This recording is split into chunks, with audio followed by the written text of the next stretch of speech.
The woods were darker than any map could prepare you for, a suffocating green-black maze where the wind whispered warnings that no one could decipher. The hiker had walked for hours, following a half-forgotten trail that vanished under twisted roots and brambles, until the cabin emerged like a shadow stitched into the trees. Its timbers sagged under years of neglect, and the windows, clouded and cracked, seemed to watch him as much as he watched them. A foul, metallic scent hung in the air, sharp enough to sting the nose and make the stomach churn. Then, through a narrow pane, he saw the boy, thin, pale, eyes hollow as if carved from stone, sitting motionless at a table. Behind him, the mother's lips brushed against the father's cheek in a slow, deliberate motion, a gesture that made the hiker's skin crawl. Something unnatural thrummed in the air, a pulse that seemed to echo from the very foundation of the cabin. He wanted to turn back, to disappear into the tangled forest behind him, but curiosity, or perhaps something darker, kept him rooted. The boy's eyes flicked toward him, a knowing glint that chilled him deeper than the autumn wind, as if the child understood far too much about the world, about him, and about a secret that had been hidden in these woods for longer than anyone dared remember. Shadows moved in the corners of his vision, the sound of a door creaking where no door should be, and the faint, almost musical whisper of voices that belonged to one family, and yet, disturbingly, to three who should never have been one. The discovery of the family began with an ordinary hike, though nothing about that day would remain ordinary once the forest claimed its secrets.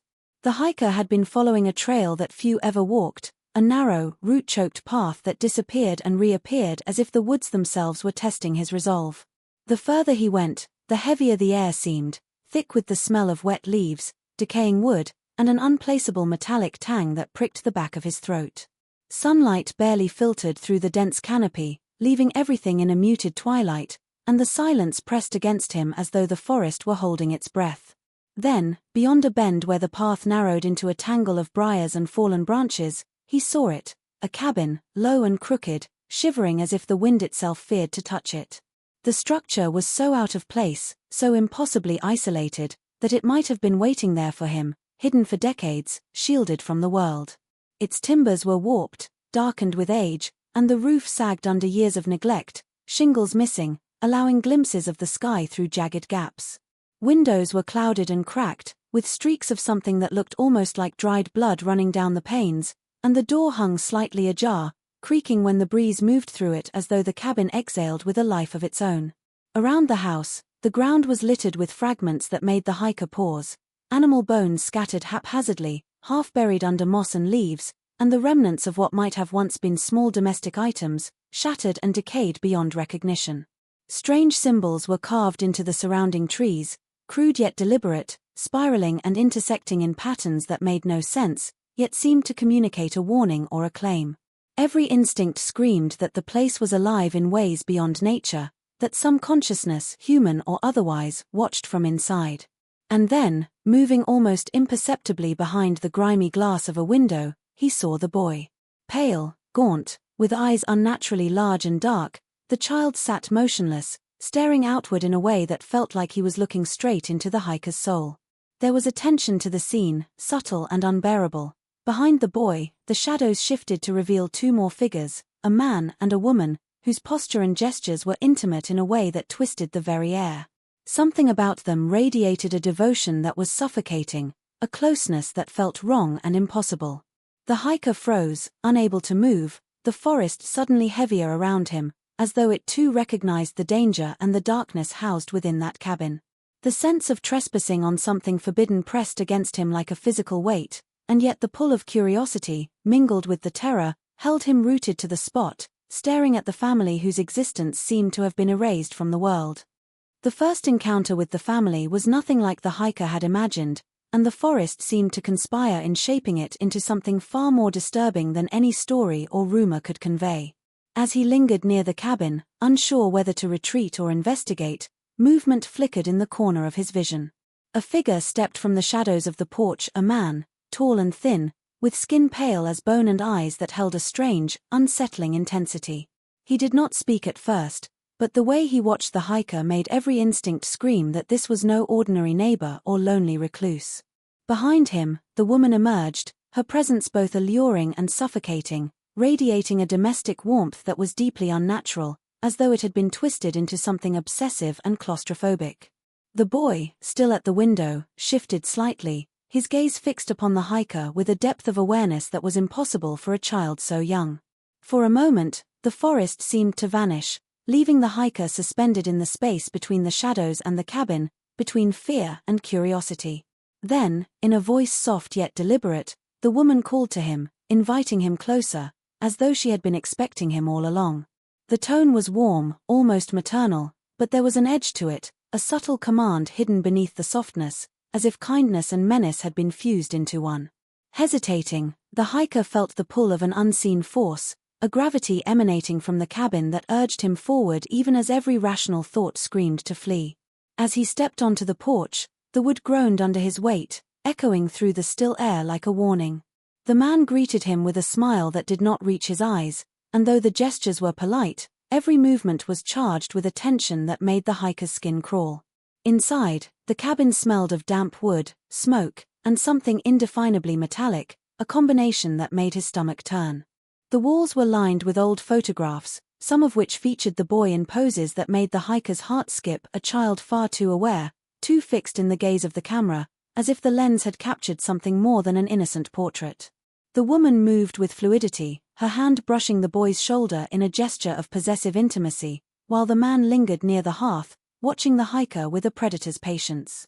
Conversations were polite on the surface, but the words carried undertones that chilled the air, hints of devotion, of secrets guarded fiercely, of an intimacy that should have been forbidden. The boy, seated at the table, began to speak in a low, measured voice about routines and events that sounded innocent at first, yet each story contained a layer of unnatural knowledge, a depth that unnerved the hiker and hinted at truths far darker than he could comprehend.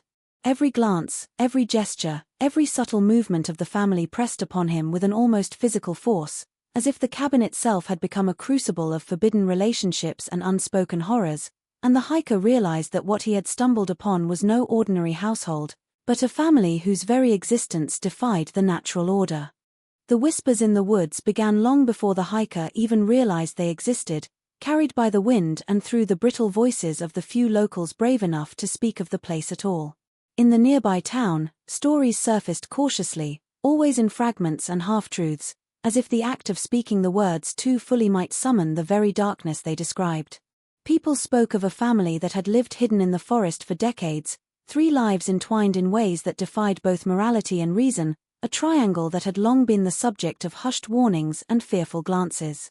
Some recounted disappearances that were never investigated, children who vanished while playing near the woods, travelers who had wandered off-trail and were never seen again, all quietly attributed to the shadow of the cabin and the family that occupied it. Even the most skeptical citizens felt a tension when speaking of the forest. The woods seemed to respond, bending light in strange patterns, carrying sounds that could not be pinned down to any source, murmuring in ways that made the hair on the back of the neck rise. The town's elders recalled hearing laughter echoing from deep within the trees, laughter too eerie and deliberate to be merely human, a sound that seemed to carry knowledge of secrets no outsider could understand. The more the hiker asked, the more fragmented the tales became, with each person offering only the smallest shard of insight, warning him that the forest did not forgive curiosity.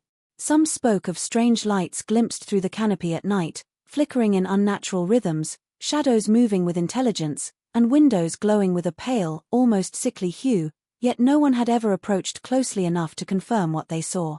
The pattern of fear and avoidance was consistent. Everyone knew to steer clear, to leave the woods untouched, as if the land itself were sacred to the family and fiercely protective of their isolation. The locals' caution was a language in itself, a collective understanding that the rules governing the outside world did not apply in those woods. Even the most rational minds hesitated when recounting tales of the boy, whose stare was said to pierce like a knife and whose knowledge of the world seemed beyond his years. With every whispered story, the hiker felt the weight of unseen eyes, the forest pressing inward, urging him to turn back, yet something compelled him forward, a mixture of fear and curiosity that was as potent as it was dangerous. The deeper he listened, the more he understood that these were not just stories meant to frighten children, they were warnings, faint echoes of a darkness that had grown undisturbed, hidden in plain sight. And while the locals spoke cautiously, their eyes betrayed a truth far more alarming, that the family in those woods was not merely strange or reclusive, but a presence so fundamentally wrong, so profoundly entwined in forbidden bonds, that to encounter them was to risk being swallowed whole by the forest itself. The invitation came unexpectedly, almost imperceptibly, as if the forest itself had delivered it through the creaking of branches and the rustle of leaves. The hiker had been circling the cabin at a cautious distance, trying to make sense of the unsettling shapes behind the fogged windows, when the man appeared at the door, holding it wide with an air of casual hospitality that belied the intensity in his eyes. The woman stepped forward behind him, her movement fluid and deliberate, a smile that seemed warm enough to disarm, but the warmth carried a weight, a pressure, an expectation that unsettled him deeply. Their voices were gentle, coaxing, the kind of tones meant to lull suspicion, yet underneath there was a subtle insistence, a quiet command that made the hiker's skin tighten with unease. The boy emerged last, stepping down from the shadowed corner of the porch, his eyes fixed on the hiker with an intensity that seemed to read every thought before it had formed. Despite his instincts screaming to retreat, the hiker felt an almost magnetic pull toward the cabin, a curiosity he could not suppress, a compulsion to cross the threshold into a world that promised both revelation and terror. The door closed behind him with a soft click that resonated unnaturally in the small, dim interior, sealing him in an atmosphere thick with dust, smoke, and something metallic and sweet that lingered in the air like a warning. Every surface was oddly preserved, a frozen domesticity layered with decay, as if time itself had chosen this place to linger unnaturally. The family moved around him with a fluid intimacy, touching, gesturing, existing in a rhythm that was both natural and horrifyingly wrong, the boy never leaving the side of the mother, the father never far from either, a triad of devotion that felt suffocating in its intensity. They offered food and drink, gestures of hospitality, yet each movement carried a subtle insistence, a way of asserting presence that made the hiker aware of his every action and thought. As he walked further into the cabin, the walls seemed to close in, lined with photographs and journals, the images capturing smiles and poses that should have been innocent but carried a weight of something forbidden, something carefully cultivated. The air was charged with tension, with unsaid rules and rituals, a living presence that pressed against him from all sides. Each glance the family shared, each fleeting touch, seemed to contain a message the hiker could not fully understand, a warning woven into gestures that were both intimate and alien. The boy spoke softly, recounting details of daily life, routines that were familiar yet distorted, framed in ways that made the hiker's stomach tighten with unease. The family's attention was constant, unblinking, and the hiker felt himself being measured, weighed, and perhaps tested. Somewhere in the rhythm of their motions and in the deliberate cadence of their speech, he understood that this was no ordinary household, that the invitation was no simple gesture of friendliness, and that stepping further into the cabin was stepping deeper into a world where the boundaries of morality, love, and fear were irreversibly blurred. Inside the cabin, the hiker began to notice the subtle, almost imperceptible rhythms of the family's behavior, each movement and glance carrying a weight that made the air itself feel heavier. The parents' interactions were both ordinary and grotesquely intimate, a choreography of gestures that suggested affection, obsession, and an underlying tension that made the hiker's stomach twist. The mother would brush her hand over the boy's shoulder in a manner that seemed protective, tender, and yet possessive, while the father lingered near the hearth, watching them both with eyes that never blinked, a constant, quiet surveillance that felt like it penetrated deeper than mere sight. The boy, pale and unnervingly composed, spoke in clipped sentences about his daily routines, yet every word carried an unsettling weight, hinting at knowledge far beyond his years, as if he were both observer and participant in a secret the hiker could barely comprehend. The rooms themselves seemed to hum with an energy that was neither fully human nor entirely natural, the walls lined with old photographs and journals that recorded events and relationships with a meticulousness that bordered on obsession. The photographs were unsettling images of the boy in poses that seemed staged, each frame capturing an intimacy between the three that was at once domestic and deeply wrong. The journals, written in careful, looping script, chronicled a household in which love and control, nurturing and domination, were inseparably fused. As the hiker moved through the cabin, he noticed small details that made his unease grow, remnants of meals long past that had been left untouched, furniture arranged with ritual precision, and a pervasive sense of waiting, as if the family existed in a suspended moment, deliberately isolated from the flow of the outside world. Conversation, when it occurred, was polite and measured, but beneath the surface, it pulsed with subtle menace. The family asked questions that seemed innocent on the surface, yet carried implications that made the hiker's mind reel, questions about his family, his beliefs, and the boundaries he considered unassailable. Every glance he received from the boy felt like an interrogation, a silent probing of his very soul, and he realized that the child's awareness was unnervingly complete, as though he could see both what was and what might be. The air was thick with unspoken rules, a tension that could snap at any moment, and the hiker became aware that he was no longer merely an observer. He was a participant in a performance whose script he did not know and whose consequences he could not predict. The intimacy between the three, their closeness, the subtle enmeshments of body and gaze, made every instinct scream danger, yet curiosity rooted him in place.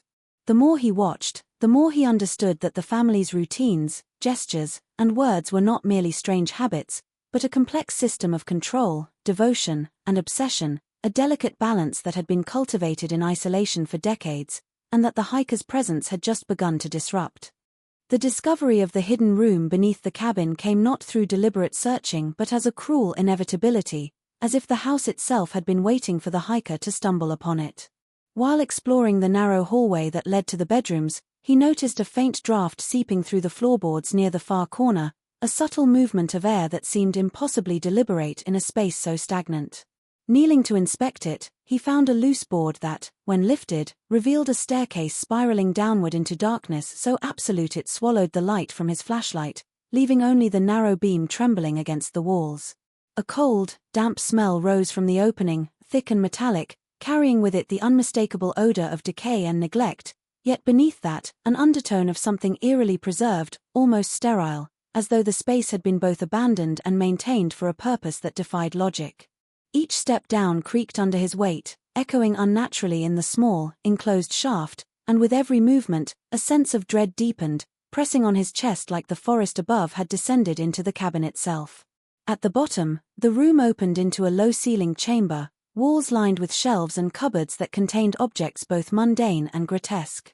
Faded photographs of the family filled every surface, capturing them in poses that were intimate, domestic, and yet impossibly wrong, the boy often positioned in ways that suggested both control and subservience, and the parents displayed a closeness that went beyond mere familial affection into something obsessive and disquieting.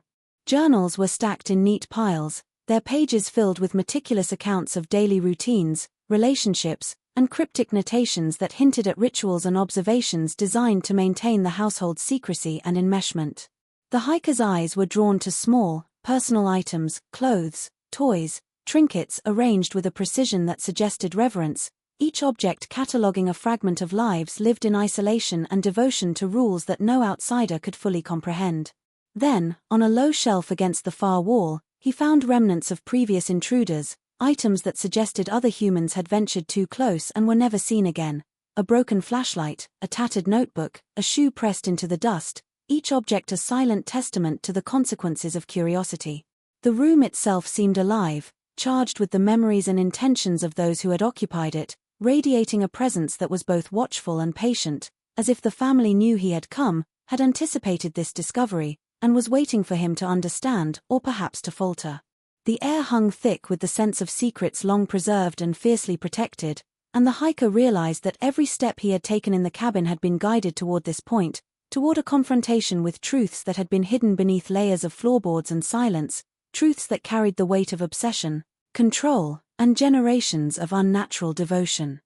The family's history, once glimpsed through the journals, photographs, and whispered stories within the cabin, unfolded like a carefully concealed labyrinth, each detail more disturbing than the last. The hiker began to piece together fragments of their lineage, a puzzle of isolation, secrecy, and obsession that stretched back decades, spanning generations whose lives were devoted to preserving an unnatural order. The earliest entries in the journals described the family's ancestors as people who had withdrawn from the outside world for reasons both practical and unsettling, retreating deep into the forest to avoid the scrutiny of neighbors, authorities, or anyone who might question the bonds they were cultivating. Over time, these records documented a deliberate pattern: relationships formed not out of love in any conventional sense, but out of devotion to bloodlines, to control, and to the careful shaping of a domestic ecosystem where the boundaries between parent, child, and spouse were blurred beyond recognition. Photographs, yellowed and fragile, depicted children growing up alongside parents whose gestures of affection were intimate in ways that defied both morality and biology, images frozen in time that seemed to radiate a silent insistence on secrecy and obedience. The journals detailed behaviors, routines, and rituals designed to enforce the family's internal hierarchy, to maintain loyalty and control, and to ensure that the web of relationships remained unbroken and unchallenged. Every entry carried a meticulous tone, cataloguing births, interactions, and small, almost ceremonial acts that reinforced the triangle's unyielding cohesion. There were hints of conflicts, moments of tension between members, but these were framed not as moral crises, but as deviations to be corrected, anomalies in a system that demanded compliance and devotion. The hiker could see how this history had shaped the boy in front of him, how isolation and the deliberate cultivation of enmeshment had produced a child whose awareness of the world, and of the unnatural bonds binding his family, was far beyond his years. The family had deliberately severed ties with the outside world, replacing ordinary social structures with a closed system that existed only to sustain itself, to protect its secrets, and to perpetuate a twisted vision of domesticity. As the hiker sifted through the layers of records, a chilling clarity emerged. This was not merely a reclusive household, but a lineage deliberately engineered to remain hidden, to enforce control over its members, and to perpetuate patterns that were taboo, illegal, and morally incomprehensible.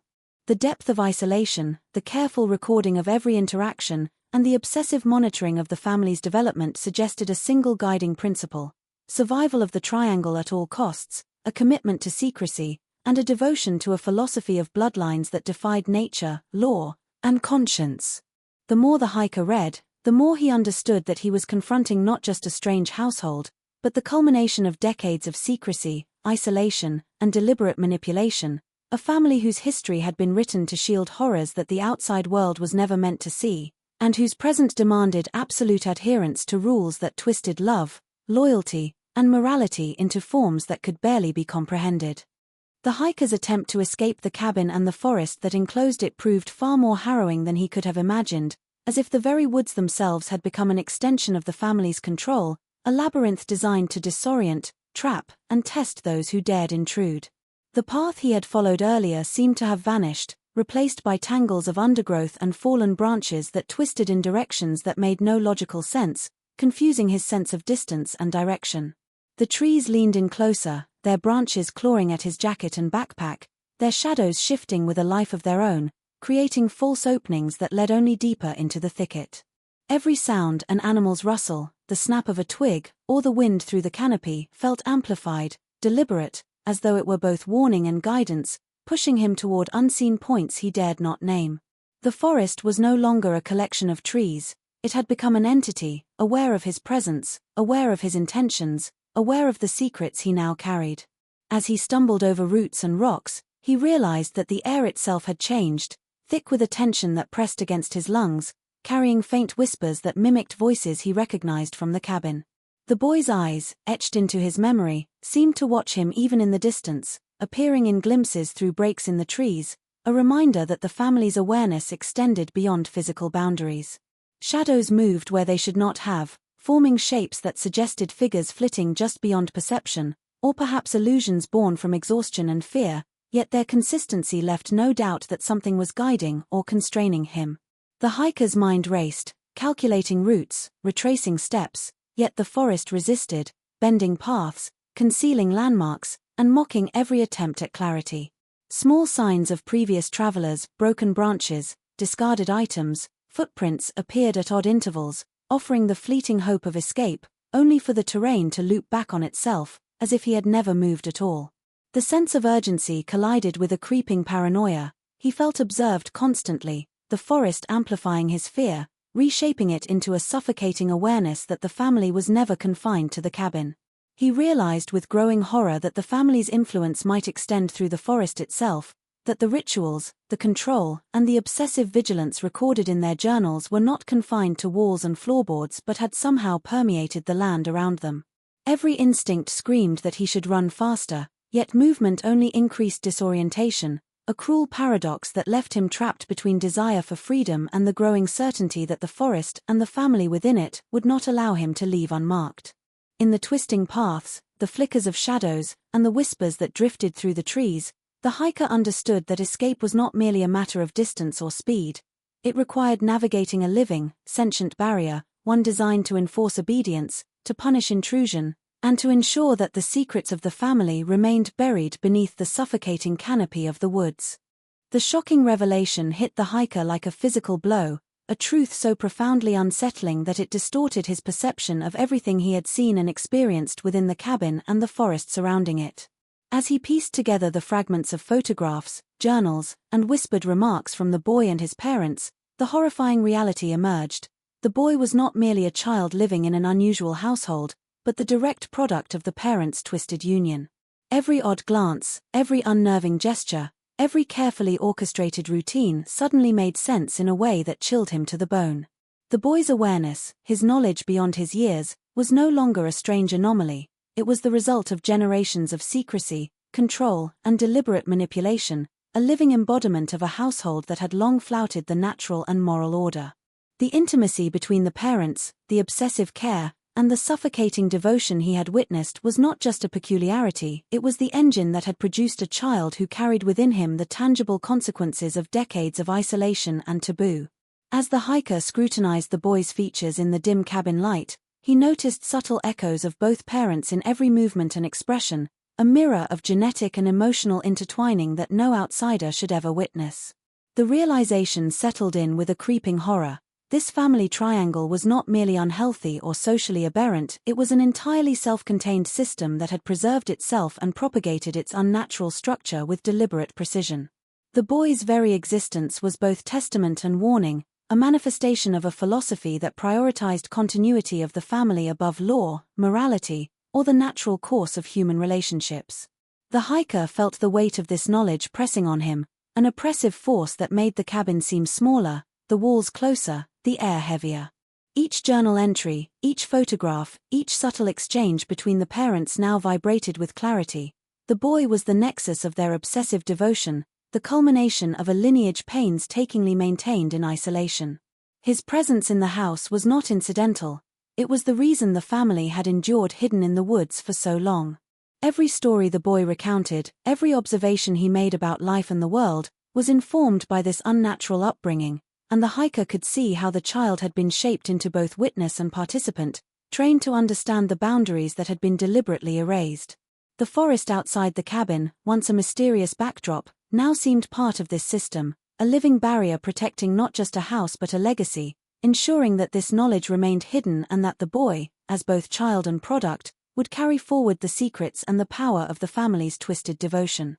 The realization left the hiker reeling. He was no longer just a visitor or an intruder, he had become a witness to something so fundamentally wrong, so morally incomprehensible, that the implications of what he now knew threatened to unmoor everything he understood about human relationships, ethics, and the hidden corners of the world he had assumed were safe.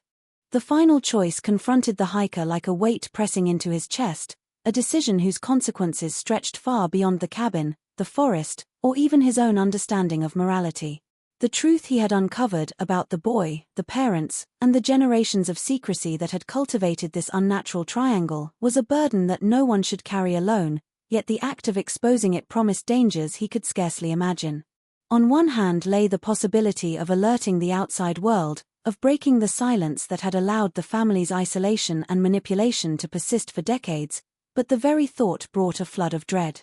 The parents' vigilance, their obsessive control, and the boy's unnerving awareness suggested that any attempt to reveal their existence could trigger retaliation, perhaps violent and swift, and the forest itself seemed complicit, as though it could bend paths, obscure trails, and conceal its hidden truths to protect them. The hiker considered the implications. If he spoke, would anyone believe him? The evidence was subtle yet undeniable, yet wrapped in a story so grotesque that it would strain credulity. Newspapers, authorities, and curious onlookers might dismiss it as fabrication, exaggeration, or insanity, leaving him exposed, vulnerable, and branded as the outsider who had trespassed where he had no right to tread. On the other hand, there was the path of silence, the option to vanish into the forest, to leave the cabin and its occupants undisturbed, to retreat with the knowledge locked inside his mind. Yet that too carried its own terror. To leave unspoken meant becoming a keeper of horrors, a participant in the concealment of a family whose very existence defied morality and law. He could not unsee the boy's hollow stare, the obsessive intimacy of the parents, the meticulously chronicled rituals, or the shadowed room beneath the floorboards where past intruders had left traces and never returned. The air of the forest seemed alive, pressing on him with the weight of expectation, as though the trees themselves waited for him to choose, to make a move that would seal his fate. Every instinct screamed that remaining silent and walking away might preserve his safety, but the gnawing knowledge that the triangle continued unchallenged, hidden and protected, made it impossible to ignore the ethical weight of action. He felt the crushing awareness that he was not merely leaving a cabin, he was leaving a living, breathing testament to taboo, a family whose influence extended far beyond walls and floorboards, and whose legacy of secrecy and control could persist indefinitely unless interrupted. The hiker's mind raced with visions of confrontation, exposure, disbelief, and danger, realizing that no choice offered clarity or safety. Each step forward, each word spoken or withheld, carried the potential to irrevocably alter the balance between the hidden world of the family and the society that had long forgotten it. The forest around him seemed to pulse in anticipation, shadows stretching and contracting as if conscious of the decision pressing upon him, and the hiker understood with a cold, sinking certainty that the moment was not merely about escape or reporting, but about becoming entangled in a moral and existential reckoning from which there would be no return, a choice that would define the boundary between survival, witness, and complicity in a darkness few could imagine and fewer still could endure.